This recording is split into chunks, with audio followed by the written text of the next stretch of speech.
Final Fantasy I, released in Japan by Square in December of 1987 and the United States in 1990, would go on to spawn one of the most popular JRPGs of all time. Originally called Fighting Fantasy, creator Hironobu Sakaguchi and Square were forced to change the name due to trademark issues. While an RPG game itself was nothing new, Final Fantasy offered a new take on the genre. Since its release, it has been ported numerous times, to the MSX2, PC, and WonderSwan in Japan, to the PlayStation 1, GBA, mobile, PSP, various Nintendo eShops, the PlayStation Store, and the NES Classic around the world. Its most recent iteration came July of 2021 to PC and mobile devices, this newest version being dubbed the Pixel Remaster. The game itself is styled heavily on Dungeons & Dragons, even going as far as to use sprites basically ripped from the artwork of the AD&D Monster Manual. The magic system in the pre-PlayStation releases, as well as the Pixel Remaster, is also styled after Dungeons & Dragons, with being able to only cast so many spells a day before needing to take a rest. Middle time frame releases of the game switched us out for the standard MP system we know with most RPG games today, but I feel that this limited MP use works really well for this game in particular. I'm not going to focus on the story much in this video.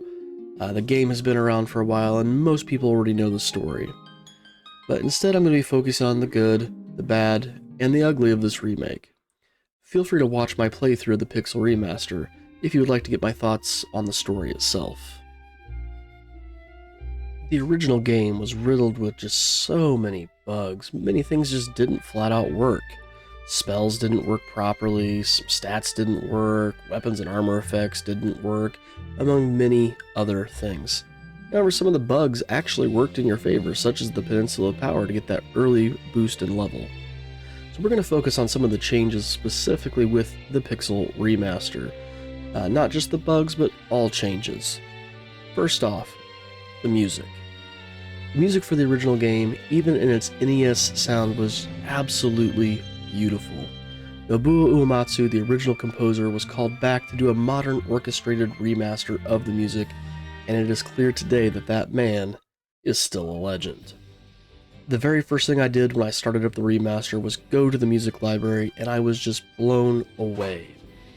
Now we have this modern orchestrated music that still has that hint of the old NES charm to it. I could easily spend this whole video just gushing over the music, so I'll just go ahead and say once again that this music is top notch. The Magic Point system, as I mentioned earlier, has been returned to its initial iteration following that of the Dungeons & Dragons style, with so many uses per day. I know the system receives some grief over how it really limits your magic use, and while yes, that is true, it really makes you think more about using your magic. I mean, sure, I can cast this spell and annihilate this enemy group, but if I do, will I have enough charges left for the boss? With the middle releases of the game using the traditional MP system, magic became almost a free resource that felt like it could be cast endlessly and without repercussion.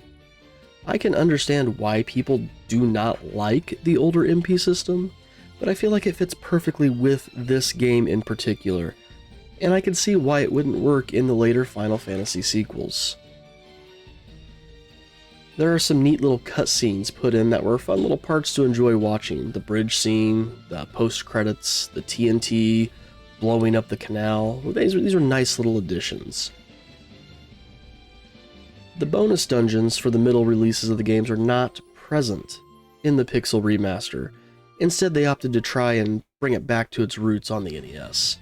And I'm fine with this change, as I felt like the bonus dungeons were more or less just a grind fest to reach the bottom.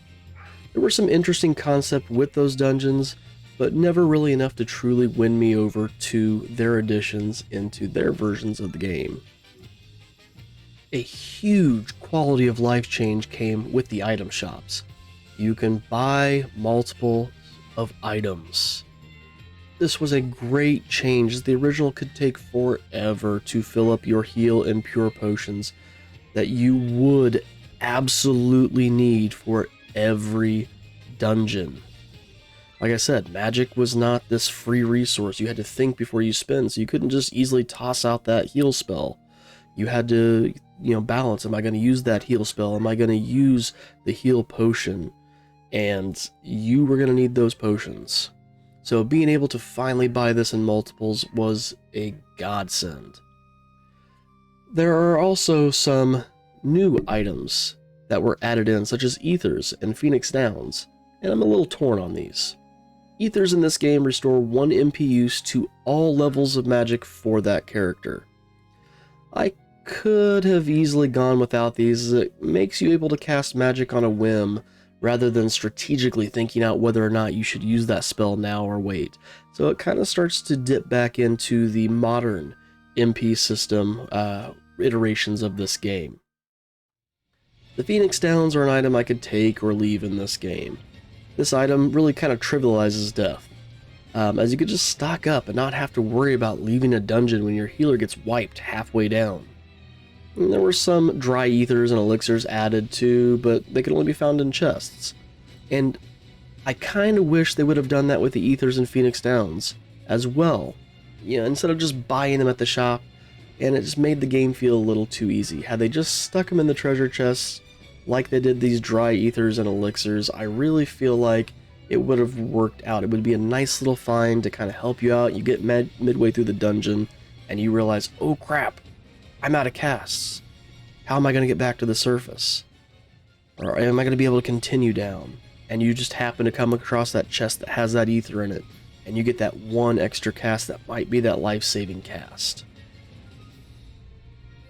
A mini-map was added which made finding your way through the dungeons much easier. No more endlessly running and wandering around and wondering if that direction leads to progress or not. There's also a neat little trick to see inside the rooms within a floor of a dungeon, so you can see if there's any treasure, or did I open all the treasures in that room if I had to leave before getting it all. This is great if you're trying to complete the achievements for the game and are needing to check quickly if you've opened all the chests on a floor or not.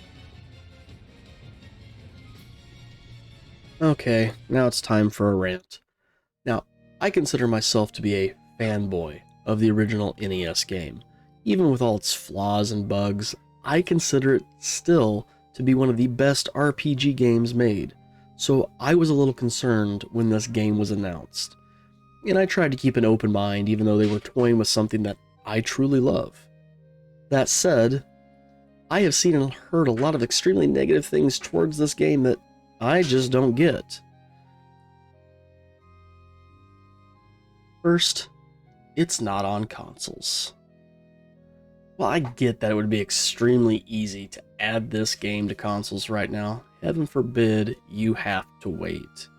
Maybe if they would have said it had an exclusivity deal, that would have gotten some people to calm down, maybe gotten a few more amped up. I mean, heck, here I am on PC, still waiting for that Final Fantasy VII Remake after its exclusivity ran out, and nothing. And while I would love to be able to play it on PC, I sit here and I wait patiently. It will come. Give it time. Second, the font looks awful. Alright, so I partially side with this one to a degree. I do agree it's not the best choice of font they could have used, but it's not unreadable like some people are complaining about.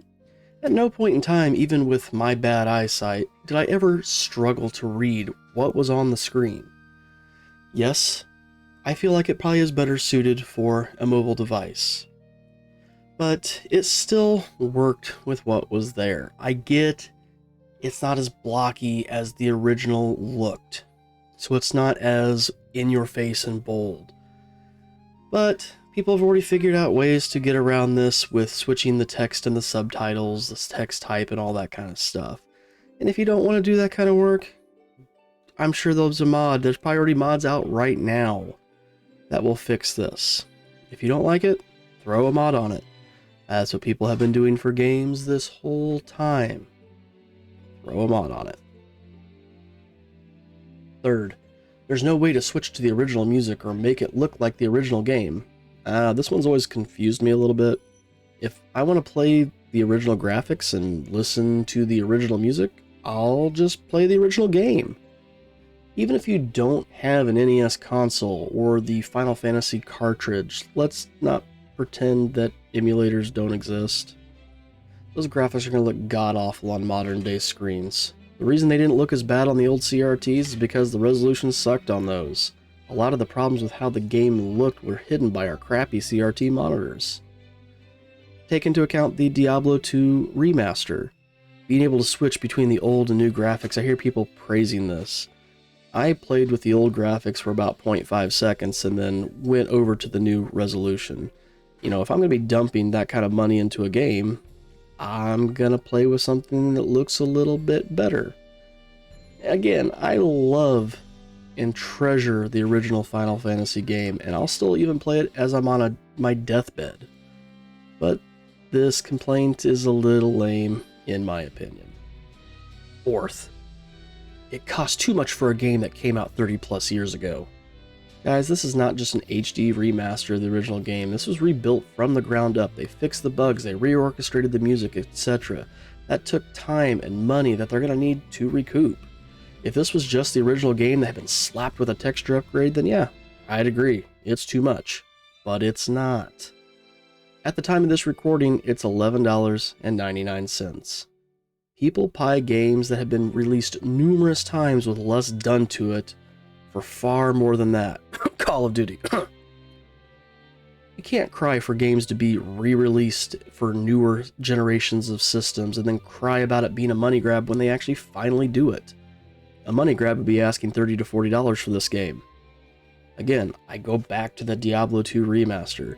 If all they had done was given us the original graphics and slapped that $30 to $40 on it, people who are fanboys would just be all over that. They wouldn't care that it cost $30 to $40. And yes, I've already admitted, I'm a fanboy of this game. But I think $30 to $40 would have been too much for this game. I would not have paid that for this game had it been released today. I do think that $11.99 is a fair price point for it when you look at what they have done to it. They're not asking that much.